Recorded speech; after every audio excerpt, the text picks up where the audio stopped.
आज हम लोग पढ़ेंगे वैदिक काल की आर्थिक व्यवस्था। वैदिक काल की आर्थिक व्यवस्था। तो सबसे पहले हम बताए थे कि जब भी वैदिक काल को पढ़ना है तो दो तरीके से पढ़ना है, जिसका हम वीडियो पहले राजनीतिक में पढ़ा चुके हैं, धार्मिक में भी पढ़ा चुके हैं।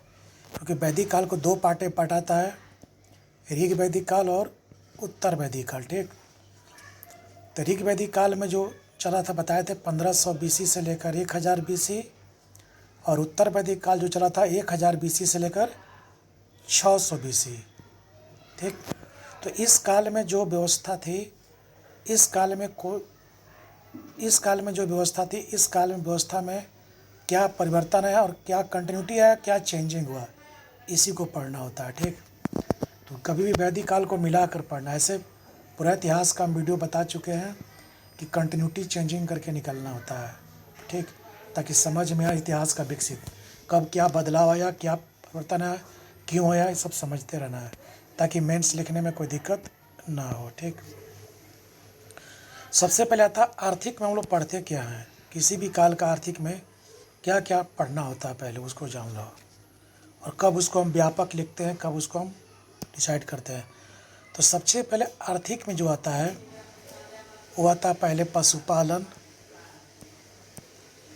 उसके बाद आएगा कृषि यानी एग्रीकल्चर, इसी एग्रीकल्चर में आएगा सिंचाई व्यवस्था। ठीक, ये सब आएगा। उसके बाद आएगा तुमको कुछ शिल्प और उद्योग धंधे, तब आएगा इसमें व्यापार। ठीक, ये सारे चारों टॉपिक पढ़ना होता है किसी भी आर्थिक में, किसी भी काल का, चाहे वो सिंधु घाटी सभ्यता का हो, चाहे वैदिक हो, चाहे मौर्य हो, चाहे गुप्त काल हो, चाहे वो दिल्ली सल्तनत हो, चाहे मुग़ल हो, चाहे अंग्रेज का हो, सबका। अब इस सब का डिफाइन होता है कि पशुपालन में क्या पढ़ना होता है। तो पशुपालन में पढ़ना होता है क्या यह अर्थव्यवस्था का आधार था, कौन से पशु से ज्ञात थे, कौन से पशु से ज्ञात थे, ये पढ़ना होता है पशुपालन में। ठीक, पशुपालन में तो ही पढ़ना होता है। उसी तरह से एग्रीकल्चर में आएगा कि ये भी कृषि व्यवस्था का आधार रहा होगा, कौन कौन से कृषि के उपकरण थे पहले, क्या क्या उसमें उपकरण में परिवर्तन आया, उस उपकरण से कृषि में क्या क्रांति आई, यानी कृषि सरप्लस हुआ कि नहीं हुआ। उसके बाद कृषि का सिंचाई व्यवस्था पढ़ेंगे कि सिंचाई कैसे होता था, नहर था कि कूप था कि नलकूप था, ये सारा पढ़ना होता है। तब पढ़ता है कृषि में खाद व्यवस्था, तब पढ़ते हैं कृषि में फसल में ज्ञात फसल और अज्ञात फसल। ये हम शॉर्ट बता रहे हैं वीडियो भी। उसी तरह से उद्योग धंधे में आते हैं। उद्योग धंधे में पहले आते हैं शिल्प का विकास कैसे हुआ, शिल्प जो विभिन्न प्रकार की कारीगरी करते हैं उनके बारे में पढ़ना है। क्या संगठित थे कि नहीं थे, इनका अपना संगठन होता था कि नहीं, शिल्पी लोग हर तरह के व्यवसाय कर सकते थे कि नहीं, क्या व्यावसायिक संरचना एक दूसरे को करने को लोग बाध्य करती थी कि नहीं, कौन कौन से उद्योग से लोग परिचित थे, कहाँ कहाँ उद्योग धंधा फैला हुआ था, उनका ये जानना होता है। तब आता लास्ट में व्यापार। व्यापार में क्या होता है हम लोग पढ़ेंगे कि व्यापार आयात और निर्यात होता है। इसमें किससे, आंतरिक की बाह्य, कौन कौन से वस्तुओं का आयात होगा, कौन से वस्तुओं का निर्यात होगा। आयात और निर्यात के माध्यम होंगे जल मार्ग और स्थल मार्ग। स्थल मार्ग में केंद्र कहाँ होगा, जल मार्ग में केंद्र कहाँ होगा। फिर आएगा व्यापार का माध्यम क्या होगा, किस माध्यम मतलब होता है कि जैसे मौद्रिक व्यवस्था से व्यापार करते थे कि वस्तु विनिमय प्रणाली थी, ये सबको बताना होगा। ठीक है ना, ये सारी चीज़ हमको अर्थव्यवस्था में एक आउटलुक बता रहे हैं इसका। ठीक, तो व्यापार में ये सारी चीज़ पढ़ना होता है, व्यापार का क्या प्रभाव पड़ा, उनका ये सारा चीज़ पढ़ना होता है डेप्थ में। ठीक,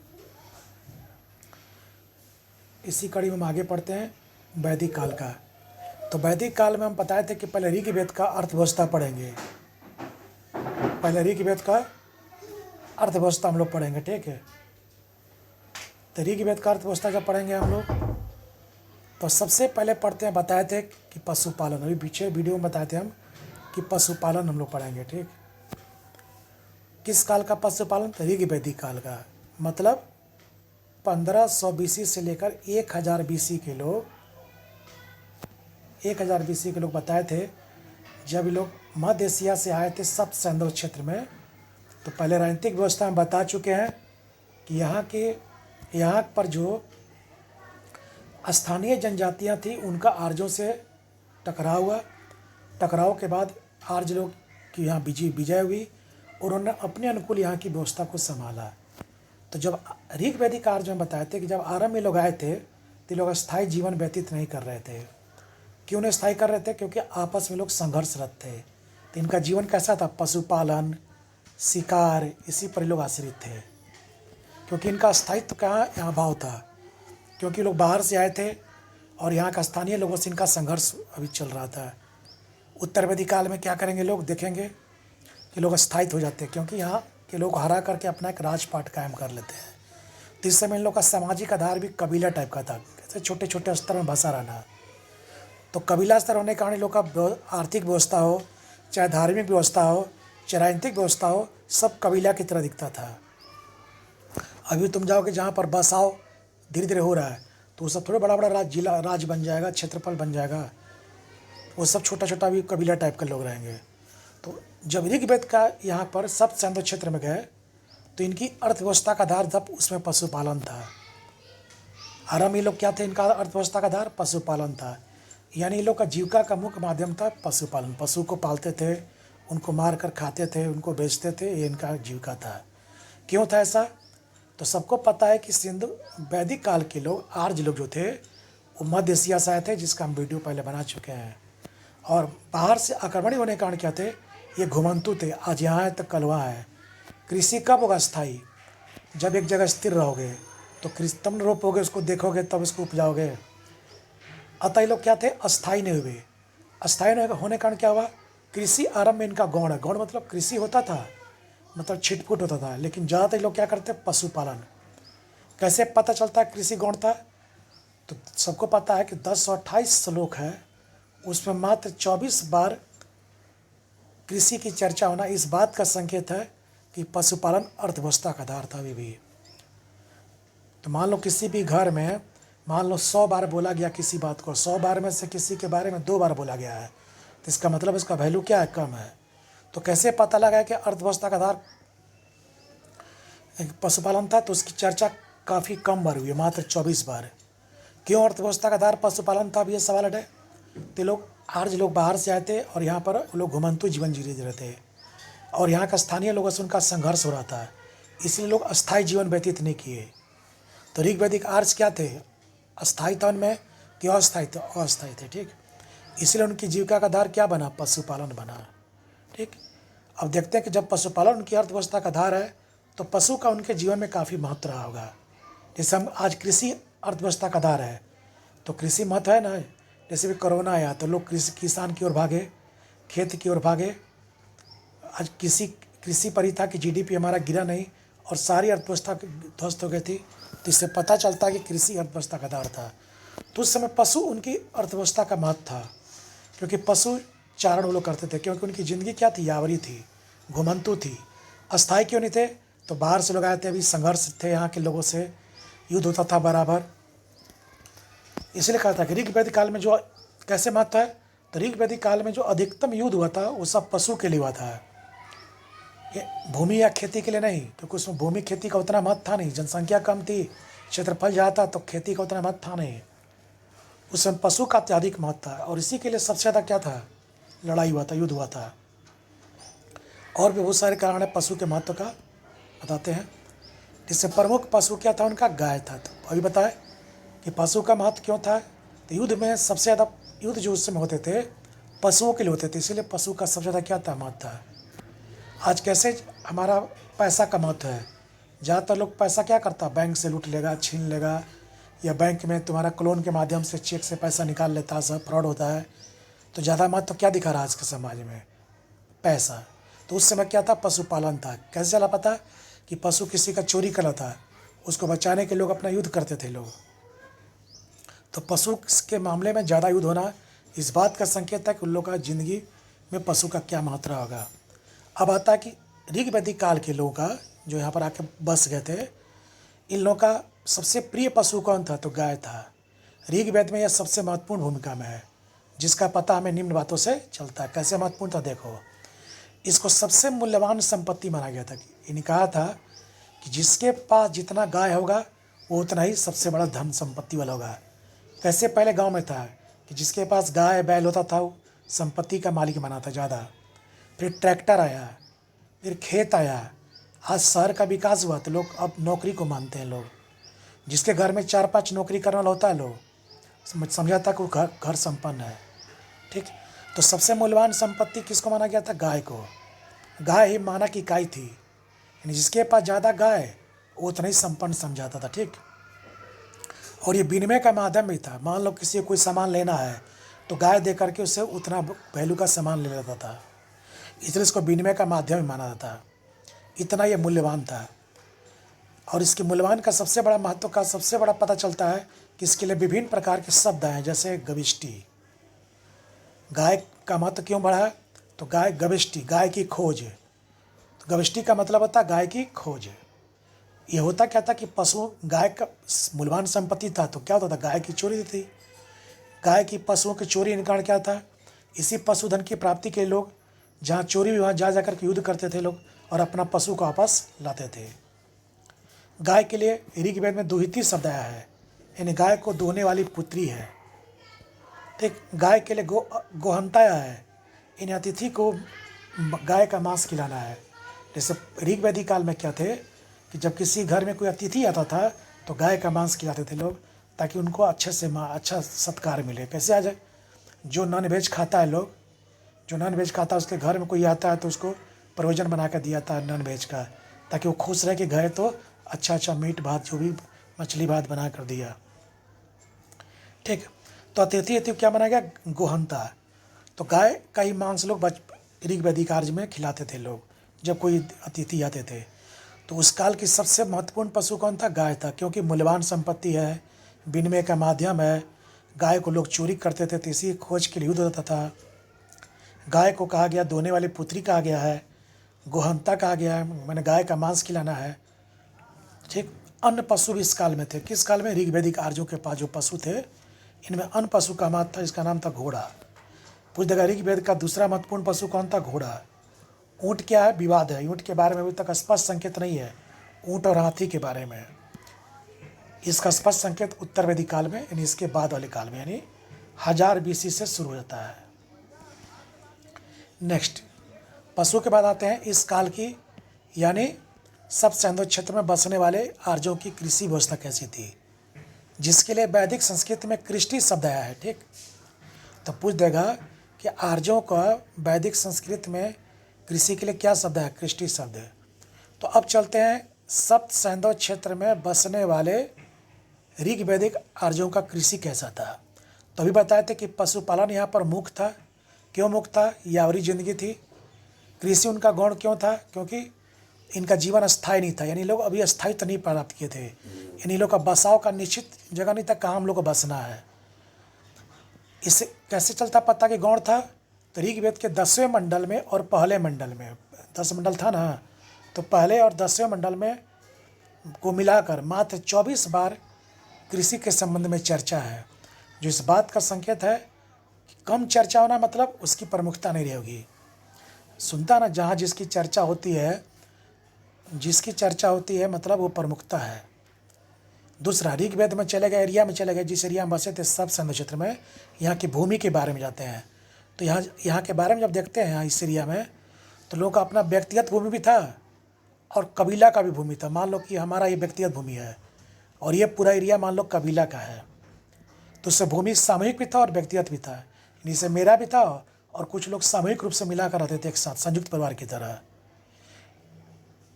राजा की उत्पत्ति इसमें स्पष्ट नहीं था, राजनीति में पढ़ा होगा, जिस कारण वह भूमि का मालिक नहीं है, अतः भूमि कर नहीं है। आगे हम लोग देखेंगे मौर्य काल में आकर के कि राजा भूमि का मालिक हो जाता है, और राजा भूमि का मालिक होने के कारण बाद क्या होता है, को भूमि से टैक्स लेता है, क्योंकि टैक्स इसलिए लेता है कि टैक्स लेगा तो उसकी आय बढ़ेगी और प्रशासन को और चुस्त दुरुस्त करेगा। अब ऋग्वैदिक आर्य में जाते हैं, ऋग्वेद में जाते हैं हम लोग सब सैंधव क्षेत्र में, इस एरिया में, तो देखते हैं वहाँ की भूमि को देखते हैं। तो भूमि दो तरह की थी, उर्वरा भूमि जो कृषि योग्य है, खिल या ऊसर भूमि जो अनुपजाऊ है, जहाँ पर खेती ना हो। जहाँ पर खेती हो उसको उर्वरा, जहाँ खेती ना हो उसको। तो यानी वैदिक काल में सब सैंधव बेल्ट में हमको जितनी भी भूमियाँ थी क्षेत्रफल में फैला होता, उसको 2 भागों में बांटा गया था। यानी जहाँ पर खेती होता था उसको उर्वरा, और जहाँ पर एरिया में खेती ना होता था उसको खिल्ल भूमि या ऊसर भूमि। तब पूछ देगा वैदिक काल में ऊसर भूमि क्या था, तो अनुपजाऊ भूमि यानी कृषि योग्य भूमि जो नहीं हो। अब होता है कि हल्का फुल्का खेती करते भी थे तो उसके लिए उपकरण का भी प्रयोग करते थे, छोटा मोटा। 24 बार उल्लेख हुआ है ना। गौण मतलब क्या होता है, कम करना उपयोग। इसका आधार क्या है, चौथा मंडल में इसका चर्चा, उपकरण की चर्चा है। जैसे लांगल, ब्रिक और सिर की चर्चा है, ठीक ना, जिसके लिए हल शब्द है। तो हल का पुस्तक की वेदी में लांगल क्या था, हल था। ब्रिक क्या था, हल था। सिर क्या था, हल था। यह सब कैसा था, हल लकड़ी का था, क्योंकि लोहे का प्रयोग नहीं होता था, तो लोहे का हल भी नहीं होगा। तो लोहे का हल कब मिला है, 500 BC में, यानी उत्तर वैदिक काल के अंतिम में, जो जखेड़ा से मिला है। युग मतलब होता था जुआ, वाह मतलब बैल के कंधे पर रखा हुआ हल, ठीक। इसके बाद देखा गया हम लोग कृषि प्रक्रिया से भी लोग परिचित थे। जैसे कब हमको जुताई करना है, कब बुआई करना है, कब कढ़ाई करना है, कब मढ़ाई करना है, गहना उसको। मढ़ाई मतलब क्या होता है, जब पेड़ पौधा होता है तो उसमें अगल बगल घास रहते हैं, तो उसको निकाला था ताकि इसको पोषण पूरा मिल सके। उसी को बोलते कर्षण मतलब जुताई, बपन मतलब बुआई, लुनन मतलब कढ़ाई, मनन मतलब मढ़ाई, ठीक। तो ये था ऋग वैदिक काल का कृषि व्यवस्था, यानी सब संदो क्षेत्र का कृषि व्यवस्था। इस समय लोग यावरी जिंदगी जी रहे थे, ये कबीलाई टाइप का था, तो इनका कृषि भी उतना व्यापक नहीं है, इसीलिए इसका कृषि उतना व्यापक नहीं है। आगे हम जाएंगे मौर्य काल में तो कृषि काफ़ी व्यापक हो जाएगा, राजा उसमें इन्वॉल्व होगा, राजा कृषि में क्रम में लोगों को लगाएगा, तो कृषि काफ़ी डेवलप होगा, सरप्लस एग्रीकल्चर होने लगेगा। नेक्स्ट, अब कृषि के लिए खेती हेतु सिंचाई की व्यवस्था भी थी। उसके लिए प्रयुक्त शब्द है कूप, मतलब कुआं से सिंचाई लोग करते थे लोग। गड्ढा से भी किसे करते, इसको अवट बोला गया है। नहर से भी चर्चा मिला, नहर की खेती होती थी लोगों का।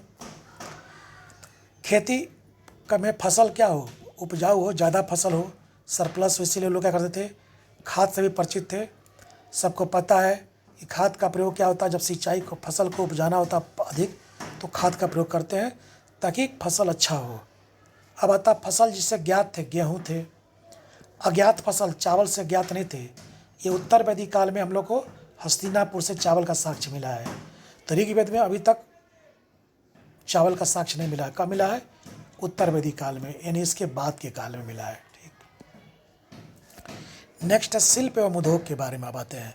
अब ऋग्वैदिक आर्य के लोग शिल्प और उद्योग से भी हल्का फुल्का परिचित थे। तो सबसे पहला था मृद भांड। मृद माने मिट्टा, भांड माने बर्तन, मिट्टी का बर्तन। ओसीपी, ओसीपी मतलब होता है गेरुआ मृद भांड। गेरुआ का मतलब हुआ ये लोग करते क्या थे, जैसे मिट्टी को बिना पकाए हुए रंगते थे, धूसर बनाकर सुखा करके, उसी को बोलते थे गेरुआ मृद भांड। यानी इस तरह का मृद भांड का प्रयोग करने वाले ऋग्वैदिक आर्य लोग थे, ठीक, जो उनका प्रमुख शिल्प था। इसके बाद हम देखते हैं कि ऋग्वैदिक आर्य का जो मृद के बारे में, शिल्प के बारे में जानते हैं लोग, तो व्यवसाय इसमें वंशानुगत नहीं था। वंशानुगत मतलब होता है कि जैसे कि मान लो हम चर्मकार का व्यवसाय कर रहे हैं तो सिर्फ हम ही करें, दूसरा कोई नहीं कर सकता है चर्मकार। तो इस समय व्यवसाय वंशानुगत नहीं था, यानी एक ही परिवार के लोग अनेक प्रकार के धंधा कर सकते थे, ठीक ना। जैसे ऋग्वेद के 9वें मंडल में इसकी चर्चा है, कहता है कि मैं एक कवि हूँ, मेरी माता गृहिणी है, पिता भिषज। यानी एक ही परिवार में एक कवि भी है, एक गृहिणी भी है, एक चिकित्सक भी है। भिषज मतलब चिकित्सक भी है, जिस बात का संकेत करता है कि वैदिक काल में जो व्यवसाय था वो वंशानुगत नहीं था, यानी यहाँ जटिल नहीं होता व्यवसाय, यानी हर लोग हर तरह का व्यवसाय कर सकते थे। जब उत्तर वैदिक काल में जाओगे तो हर लोग हर तरह का व्यवसाय नहीं करेंगे, धीरे धीरे व्यवसाय वंशानुगत होने लगा। जैसे चर्मकार वाले लोग चर्मकार का व्यवसाय करेंगे, जुलाहे वाले लोग जुलाहे का व्यवसाय करेंगे, यानी एक व्यवसाय करने लोग दूसरे का व्यवसाय नहीं कर सकते थे। ये उत्तर वैदिक काल में आकर मिलेगा। ऋग वैदिक काल में लचीला पाते हैं, कठोर नहीं पाते हैं, जिसको जो मन करे व्यवसाय कर सकता है। सभी शिल्पियों को सामाजिक मान्यता थी, मतलब कोई भी चर्मकार करो उसको भी उतना ही मान्यता था जितना कि रथ बनाने वाला का था। यही तुम जाओगे उत्तर वैदिक काल में चर्मकार यानी चमड़ा का काम करने वाले को हे दृष्टि देगा। जैसे आज भी हम लोग का देखता हुआ समाज में जो चप्पल जूता बनाता सीता, उसको लोग हेय चीज़ देखता है, ठीक ना।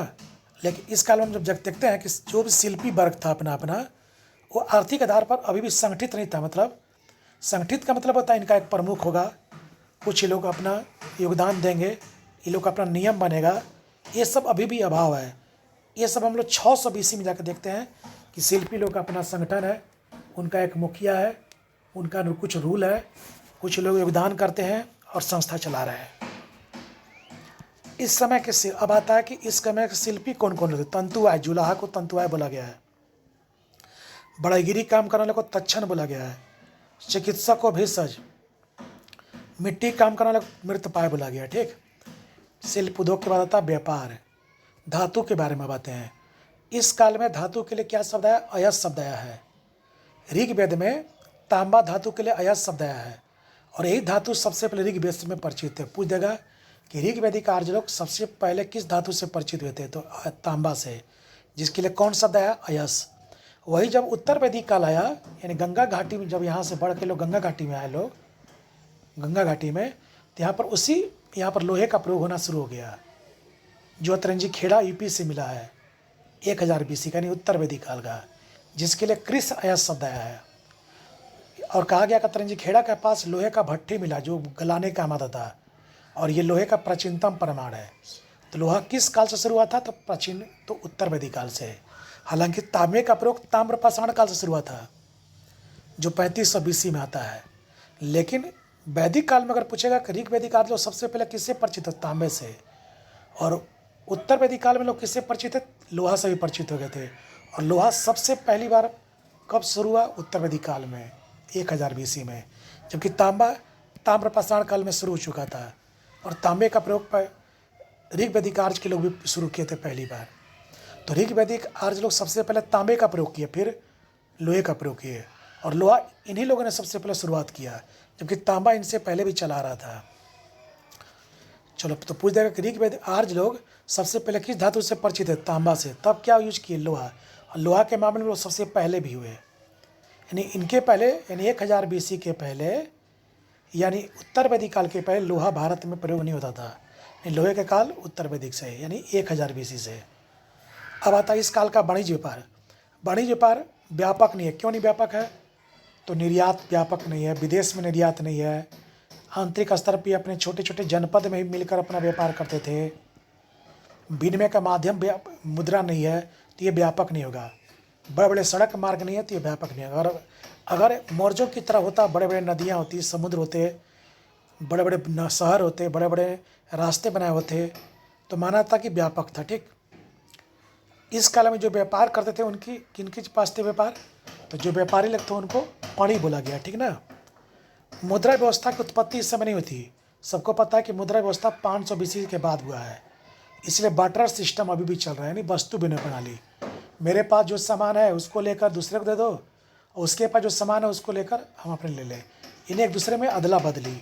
आज भी बार्टर सिस्टम है, जिससे हम लोग कपड़ा बेचकर बर्तन लेते हैं, वही वाला। इस समय प्रमाणिक इकाई क्या थी? गाय थी। यानी किसी को अपना व्यापार करना था तो एक गाय के बदले कुछ सामान ले लेता था। गाय दे करके उसके बदले सामान ले लिया। अब आता है ऋग्वेदिक काल के बाद उत्तर वैदिक काल का। तो उत्तर वैदिक काल में लोग क्या पढ़ेंगे कि यहाँ से लोग सब सैंधव क्षेत्र में, यहाँ से आने के बाद लोग अस्थायी हो गए। यानी जब आर्यों ने अनार्यों को हरा करके राजनीतिक में पढ़ाए हम लोग, राजनीतिक व्यवस्था में पीछे देखा होगा, आर्य जब आए थे तो सब सैंधव क्षेत्र में बसे थे। यहाँ के लोगों, स्थानीय लोगों से संघर्ष हुआ। संघर्ष करने के बाद ये लोग आगे बढ़े, तो उत्तर वैदिक काल में यहाँ डेवलप हो गया लोग। उत्तर वैदिक काल में लोग कहाँ पर चले आए? गंगा घाटी में। तो गंगा घाटी में आने के बाद क्या हुआ कि यहाँ पर गंगा जमुना दबाव है, तो यहाँ की भूमि काफ़ी उपजाऊ होगी, तो पहले के अपेक्षा लोग कृषि को और बल मिला। तो इस काल में पशुपालन देखते हैं। तो इसमें क्या पढ़ना हमको? क्या परिवर्तन आई, पढ़ लेना है। परिवर्तन आएगा जो वही पढ़ लेना, तो समझ जाना कि जो छूट गया तो ऋग्वेदिक वाला भी चलता रहा, कंटिन्यूटी। जो परिवर्तन है उन्हें ऐड हो गया, जो नहीं इसमें लिखा है समझना कि पहले वाला भी ऋग्वेदिक आर्य को भी जोड़ देना है। मतलब समझा? ऋग्वेदिक आर्य के लोग जो कृषि, जो अर्थव्यवस्था में अपना भूमिका निभाए हुए थे, वही उत्तर वैदिक काल में भी कमोबेश है। जो परिवर्तन है वही हम यहाँ लिख दे रहे हैं। ठीक, तो ऋग्वेद की तरह पशुपालन यहाँ महत्वपूर्ण है, क्योंकि अब उनमें स्थायित्व आ गया है। अब लोग आज लोग अस्थायी जीवन व्यतीत करने लगे हैं, इसी लोग कृषि को व्यवस्था पर विशेष ध्यान देने लगे हैं अब। और अब यहाँ पर अर्थव्यवस्था का आधार क्या हो जाएगा, कृषि हो जाएगा, और पशुपालन यहाँ पर अब गौण हो जाएगा। यानी ऋग्वेद में जो पशुपालन गौण था, पशुपालन जो प्रमुख था और कृषि गौण था, वही उत्तर वैदिक काल में पशुपालन गौण हो गया और कृषि प्रमुख हो गया है। तो इस काल में प्रमुख पशु कौन था, वही गाय था। तो क्या इसमें परिवर्तन है, देखो कृषि प्रमुख होने से क्या हुआ, तो गाय बछड़ा देता है, जन्म बच्चा देता है, बैल, वही बैल गांव में खेती होता था, ठीक ना, हल के माध्यम से। तो इस काल में क्या हुआ, गाय को लोग जब मारने लगे थे ऋग्वेदिक काल में, तो उत्तर वैदिक काल तक आते थे गाय की संख्या में कमी हो गई। तो उस गाय की संख्या में कमी होने के कारण क्या हुआ, उस समय तो ट्रैक्टर था नहीं, उस समय बैल से ही खेती होता था, तो गाय रहेगा तब ना बैल बच्चा पैदा करेगा। तो इससे क्या हुआ, लोगों ने कहा कि गाय को अब नहीं मारना है, तो उसके लिए अघन्या शब्द आया, ताकि गाय बचेगा तो हमारा कृषि व्यवस्था भी बचेगा, और कृषि व्यवस्था बचेगा तो वैश्य समाज भी बचेगा, क्योंकि वैश्य लोग खेती करते थे। अगर मान लो गाय नहीं रहा तो फिर बैल पैदा नहीं होगा, या भैंस पैदा नहीं होगा, भैंस नहीं रहेगा तो भैंसा नहीं पैदा होगा, तो ये लोग क्या नहीं करेंगे, खेती नहीं करेंगे। खेती नहीं करेंगे तो क्या होगा, वैश्य वर्ग का जीवन खत्म हो जाएगा। तो सामाजिक स्तर पर भी अर्थव्यवस्था से जुड़ाव है, ठीक। वही कृषि, वही गाय नहीं मरेगा तो बैल पैदा होगा ज़्यादा, बैल होगा तो खेती होगा ज़्यादा, तो वैश्य वर्ग क्या हो जाएंगे, प्रभावित हो जाएंगे, इनकी स्थिति क्या हो जाएगी, मजबूत हो जाएगी। इसीलिए अघन्या शब्द आया है गाय। तो पूरे गाय को उत्तर वैदिक काल में अघन्या क्यों कहा गया, तो बोलना क्या, कृषि व्यवस्था मजबूत होने से क्या हुआ कि अब बैल की जरूरत पड़ गई, पशुधन की जरूरत पड़ी, तो पशुधन नहीं मारेंगे तब ना पशु बचेगा, तो इसीलिए अघन्या शब्द आया गया। तो जिस गाय के लिए पहले गो अतिथि, जिस गाय के लिए उत्तर वैदिक काल में पहले हंता शब्द आया था, अब यहाँ पर क्या गया, अघन्या शब्द। हंता मैंने हंटर, शिकारी। और यहाँ तक कह दिया कि गाय जो लोग मारेगा उसको मृत्युदंड मिल जाएगा, ताकि लोग डर के मारे गाय को ना मारे, इससे पशुधन को सुरक्षा मिले। आर्थिक दंड के रूप में भी 10 गाय का प्रयोग किया गया है, जिससे पता चलता गाय की कितनी महत्ता थी। ऊँट के बारे में और हाथी के बारे में बताएं कि यहाँ पर स्पष्ट संकेत है, लेकिन ऋग्वेद में स्पष्ट संकेत नहीं था। पशुपालन में इतना ही पढ़ना बस। नेक्स्ट आते हैं हम लोग, उत्तर वैदिक काल में कृषि व्यवस्था में क्या परिवर्तन आया। तभी बताए थे कि अर्थव्यवस्था का आधार हो गया, क्योंकि उनके जीवन में स्थायित्व आ गया। स्थायित्व क्यों आया, तभी बताए थे कि आज लोग जो बाहर से आए थे, तो यहाँ स्थानीय लोगों से संघर्ष हुआ। इनको हराने के बाद अपने अनुसार लोग अपना राजनीतिक व्यवस्था, सामाजिक व्यवस्था चालू कर दिए, तो इनके और एक जगह अस्थायी रूप से रहने लगे। तो इनके जीवन में क्या हुआ, स्थायित्व आया।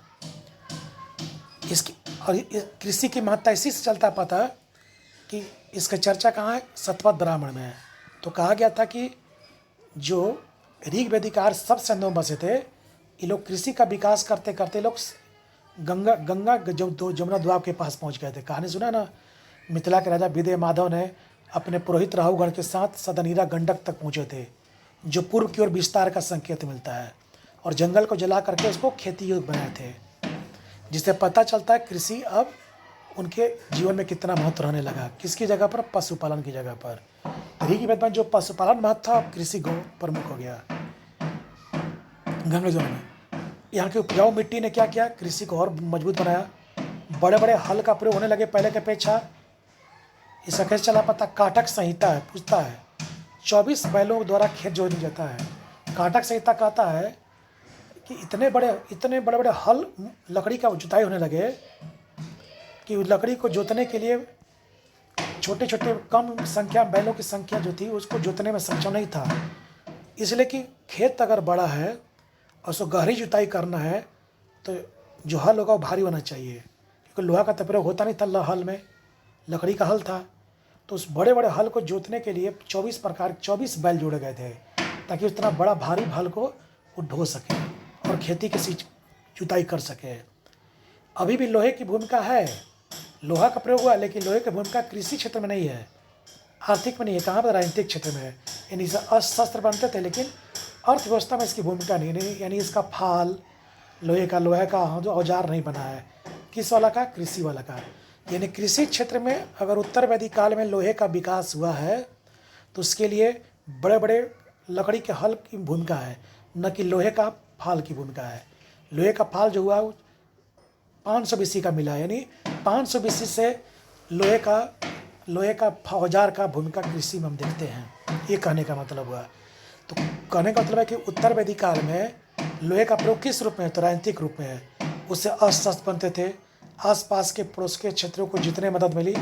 लेकिन अर्थव्यवस्था में उसकी भूमिका क्यों नहीं है, तो अर्थव्यवस्था में भूमिका इसलिए नहीं है क्योंकि उसके कोई अभी भी तक उत्तर वैदिक काल में 1000 BC से लेकर 600 BC तक का कोई औजार नहीं मिला है लोहे का। तो इससे पता चलता है कि लोहे से कृषि क्षेत्र में कोई परिवर्तन नहीं आया, लोहे से केवल राजनीतिक क्षेत्र में परिवर्तन आया था।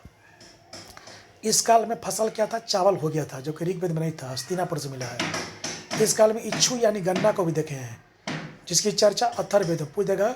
गन्ना की चर्चा, इच्छू की चर्चा किस वेद में, अथर्ववेद में है, जिसके लिए निकृष्ट फसल कहा गया। निकृष्ट मैंने इसमें पानी ज़्यादा लगता था, उतना इसको आमदनी भी नहीं होती थी लोगों की, बेचने पर उतना पैसा भी नहीं आता था, पैसा करें उतना इनको मदद भी नहीं मिलता था, इसलिए इसको निकृष्ट फसल बोला गया है, क्योंकि पानी इसमें ज़्यादा लगता है और उसके बदले उसको रिटर्निंग नहीं है। इस काल का चलते हैं शिल्प उद्योग में, बताए थे केवल परिवर्तन लिखना है। मृदभांड में देखो बदलाव आ गया, उस समय ओसीपी था, यहाँ पर बताए थे हम। राजनीतिक क्षेत्र में जाओगे तो इसका बताएं कि PGW के बारे में क्या है, राजनीतिक वाला वीडियो में बताए होंगे। लोहा का प्रयोग होना शुरू हो गया, लेकिन बताए थे कि लोहा का प्रयोग राजनीतिक स्तर पर होता था। इन्हीं से हथियार बनते थे, औजार अस्त्र शस्त्र बनते थे, युद्ध जीतने में ज़्यादा था। इनका कोई भी अभी तक लोहे का फाल नहीं मिला, यानी अर्थव्यवस्था में इनकी कोई भूमिका नहीं है लोहे का। अब देखते हैं कि व्यवसाय थोड़ा सा वंशानुगत हो रहा है, यानी जन्म आधारित होने लगा धीरे धीरे, ठीक ना। यानी जैसे मान लो चर्मकार है, तो इसका जो बेटा पैदा लगा वो चर्मकारी काम करेगा, अदर काम नहीं कर सकता है। जबकि ऋग्वेद में क्या था कि चर्मकार का बेटा बढ़ई का काम भी कर सकता था, ठीक। शिल्पी देखा गया कि यहाँ पर अलग अलग हैं, परंतु अभी भी संगठित नहीं है। जैसे चर्मकार शिल्पी, रथकार शिल्पी, बढ़ई शिल्पी। इसका स्पष्ट संकेत कब है, 600 BC, यानी 600 BC में देखते हैं कि सब शिल्पी हर शिल्पी अपना अपना एक संगठन डालते हैं।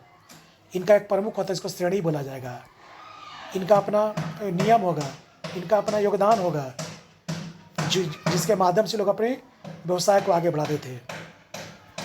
अब इस काल में देखेंगे व्यापार में क्या परिवर्तन है उत्तर वैदिक काल में। तो कमोबेश ऋग्वेद वाला पर व्यापार चलता रहा। परिवर्तन क्या, तो व्यापार अभी भी व्यापक नहीं है, यानी आंतरिक रूप से हो रहा है। बाह्य व्यापार अभी भी बल नहीं है, थोड़े बहुत ही उत्पाद का व्यापार हो रहा। अपनी जनपद में व्यापार होता था, ठीक। सरप्लस एग्रीकल्चर अभी भी नहीं है, इस कारण से व्यापार व्यापक नहीं है। माप की इकाई इसमें थी शतमान, गुंजा। कैसे आज हम लोग माप की इकाई मानते हैं, एक आना दो आना की माप मतलब माप, तो जैसे 1 किलो 2 किलो 3 किलो, तो उसमें माप इकाई था शतमान, गुंजा, निष्क, जिसको निशाका भी कहा गया है। अब निष्क के बारे में क्वेश्चन कभी भी आता है, तो उसमें मापन के लिए रूप में क्या करते थे लोग, शतमान का प्रयोग करते थे, गुंजा का, निष्क या निष्क। ऋग्वेद में स्वर्ण या आभूषण था, जो गले की हार था, लेकिन यही निष्क और शतमान उत्तर वैदिक काल में एक सिक्का हो गया, जो उच्च मूल्य वाली मुद्रा थी, और ये सोने की थी। किसका था, सोना का सिक्का था। तो सोना का सिक्का आज भी क्या है, उच्च मूल्य वाला होता है। तो निष्क ऋग्वेद में क्या था, स्वर्ण आभूषण था, और निष्क उत्तर वैदिक काल में क्या होगा, सोने का सिक्का हो गया जी, ठीक ना। हालांकि अभी भी इसका स्पष्टीकरण नहीं हुआ है, मतलब इसका प्रयोग हम लोग व्यापार में नहीं देखते हैं, इसका प्रयोग हम सिक्के में देखते हैं, लेकिन इसका व्यापार अभी नहीं हुआ। हालांकि हम बताए थे कि सिक्के का प्रयोग हम लोग सीख देते हैं 500 BC में। तो जो यहाँ सिक्का है वो ऋग्वेदिक काल, उत्तर वैदिक काल के अंतिम अवस्था में है, यानी 500 BC में शुरू होने लगा है। तो व्यापक स्तर पर व्यापार में भी है, यानी इसमें यानी ऋग्वेद की जगह पर उत्तर वैदिक काल में जब देखते हैं तो व्यापार में केवल परिवर्तन क्या हुआ है, परिवर्तन हुआ है कि जो निष्क स्वर्ण आभूषण था वही निष्क अब सिक्का का रूप ले लिया है, ठीक ना। जो कि और कम व्यापार यहाँ भी व्यापक नहीं है, आंतरिक व्यापार मुख्य बल अभी भी है, आपसी जनपद में भी व्यापार करते हैं, सरप्लस एग्रीकल्चर अभी भी नहीं है, यानी कमोबेश ऋग्वेदिक वाली व्यवस्था भी है। तो कभी भी वैदिक काल को पढ़ना होगा तो ध्यान रखना है कि तुलनात्मक पढ़ना ऋग्वेद में और उत्तर वैदिक काल में। जो यहाँ था इसको भी रखना है, जो ऐड था उसको भी लिखना है। तो ऐड वाला को लिख दोगे तब पता चल जाएगा कि ऋग्वेद में जो नहीं था यहाँ था, ठीक। Thank you.